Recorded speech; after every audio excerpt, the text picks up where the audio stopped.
ہمیں لگتا ہے کہ بچے جو یہ وہ 7-8 سال کا کوئی بچہ مجھے لگ رہا تھا. I am also a mother, I also have a son of 7 years old.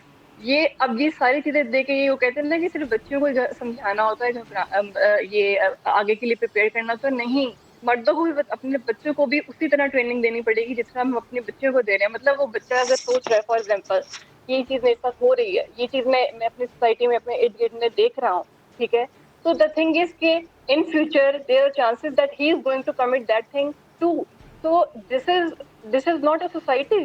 اگر ہم پچھلے پرانے دور کی بات کریں وہ بہت سمپلسٹی کا دور تھا اگر دیکھا جائے, لیکن جب ہم اگر اب کی بات کر رہے ہیں, میڈیا, میں کہتی ہوں میڈیا ایک پازیٹیو رول پہ کر رہا ہے, بہت سے اچھے ڈراماز بھی بنتے ہیں جو ہمیں اسپرچویلٹی اور بہت سی چیزیں سکھاتے ہیں, لیکن میڈیا کا بہت زیادہ رول ہے رومانٹیسائزنگ اسٹف دکھانے میں کہ ہماری قوم جو ہے اتنی فرسٹریٹڈ ہو چکی ہے. And yes, Covid has caused lot of then the required. ہم اپنے گھر میں رہ رہے کہ اتنے ایگزاسٹ ہو چکے ہیں کہ ہمیں باہر جانا ہے, ہمیں باہر دیکھنا ہے. ایون کہ ہم اگر اپنی وائف کے ساتھ بھی تھا ان کو دیکھ کے ہوئے تھکے, ہم نے باہر جانا ہے, ہم نے باہر, I am using the slang, ہم نے باہر منہ مارنا ہے, ہم تھک چکے ہیں. آن اے لائٹر نوٹ, اگر کووڈ نہ بھی ہوتا تو آپ بہت سارے ہسبینڈ سے پوچھے تو شاید وہ بھی تھک جائے. خیر, آخر میں یہ بتائیے, ہاں آخر, but that's absolutely on a lighter note, اور بیویاں اس کا بالکل نوٹ نہ لیں, ہم نے مذاق میں بات کی تھی. خیر ہیرا, what's the solution to it, what's the solution to it, کیونکہ ہم دیکھ رہے ہیں کہ اب یہ جو, یا پھر اس کو یہ کہیں کہ جو جنریشن ہو چکی ہے نا اب یہ, تو شاید ان کو آپ آج سزا دیں, خدا نہ خواستہ کل کو یہ پھر کریں گے شاید بدلے میں آ کے. کیا ہمیں جو ہماری جنریشن نیکسٹ ہے ان کے نصاب میں اب یہ چیز شامل کرنی چاہیے؟ گھر, آبویسلی گھر تو ان کا پہلا جو درسگاہ ہے, لیکن جو وہ اسکولز میں جا رہے ہیں کیا ہمیں ان کے نصاب میں بھی اب یہ شامل کرنی چاہیے؟ اینڈ بائی نصاب میں ان پرائیویٹ اسکولز نہیں بلکہ ان گورنمنٹ اسکول کے کریکولم اس میں یہ چیز شامل کرنے کی بات کر رہا ہوں, وہاں سے ان کی تربیت کا آغاز ہونا چاہیے. دیکھیں جیسے کہتے ہیں نا charity begins at home, same this is going to begin from home and the school, right? This is going to be a trial. آپ کا اسکول آپ کے نصاب میں کیا. Okay, thank you, we have got your point. Heera, we have got your point, thank you so much. ہمارے ساتھ آپ موجود تھیں ماہر نفسیات ہیرا جمیل, اور جو یہ گفتگو فرما رہی تھیں کہ چیریٹی بگنس ایٹ ہوم, ہمارے جب تک گھروں میں اس چیز کی ہمیں نہیں دی جائے گی سیکھ کہ بیٹا آپ کے گھر میں جو بہن ہے وہ بھی باہر جاتی ہے, آپ کی امی ہیں وہ بھی باہر بازار جاتی ہیں شاپنگ کرنے, اور 14 اگست کو آپ بھی جاؤ گے اپنی فیملی کو لے کے باہر, تو خدارہ جو دوسرے کی فیملی آ رہی ہے اس کو بھی اپنی ماں اور بہنوں والی رسپیکٹ دے دیں تو بڑی مہربانی ہوگی. خیر آگے بڑھتے ہیں شو میں, اور جی لاہور کا علاقہ چونگ, یہاں پہ رکشہ ڈرائیور اور ساتھی کی ماں بیٹی سے مبینہ زیادتی, متاثرہ خاتون کی درخواست پر مقدمہ تو درج کر لیا ہے. جہانگیر سے ہم مزید بات کرتے ہیں. جہانگیر, کب کا واقعہ ہے یہ؟ یہ واقعہ گزشتہ رات ٹھوکر نیاز بیگ کے قریب پیش آیا ہے, جو کہ تھانہ چونگ کی حدود میں آتا ہے. یہ متاثرہ خاتون اور اس کی بیٹی یہ بہاڑی کی رہائشی ہیں, اور ان کا موقف ہے کہ یہ بہاڑی سے لاہور پہنچی اور بس سے اتر کر انہوں نے صدر کینٹ جانے کے لیے رکشہ بک کروایا تھا, لیکن رکشہ ڈرائیور ان کو صدر کینٹ لے جانے کی بجائے ایل ڈی ایونیو کے قریب لے گئے, اور وہاں جا کر ان دونوں ماں بیٹی سے مبینہ طور پر زیادتی کی گئی ہے. پولیس کا یہ کہنا ہے کہ متاثرہ خواتین کا میڈیکل کروایا گیا ہے. واقعے کا مقدمہ درج کر کے جو رکشہ ہے وہ پولیس نے تحویل میں لے لیا ہے, اور پولیس کا یہ کہنا ہے کہ رکشہ ڈرائیور اس کا ساتھی موقع سے فرار ہے. ان کی گرفتاری کے لیے کوششیں شروع کر دی گئی ہیں, جلد ملزمان کو بھی گرفتار کر دیا جائے گا. جی ٹھیک ہے, بہت شکریہ آپ کا. آپ اپڈیٹ کر رہے تھے جہانگیر ہمیں لاہور کے واقعے سے متعلق. تو جناب آگے بڑھتے ہیں اور بات کر لیتے ہیں ہم ذرا موسم کی. جب بھی ہم بات کرتے ہیں نا تو دل کرتا ہے کہ ہر وقت موسم خوشگوار رہے تاکہ آپ کا موڈ بڑا اچھا رہے.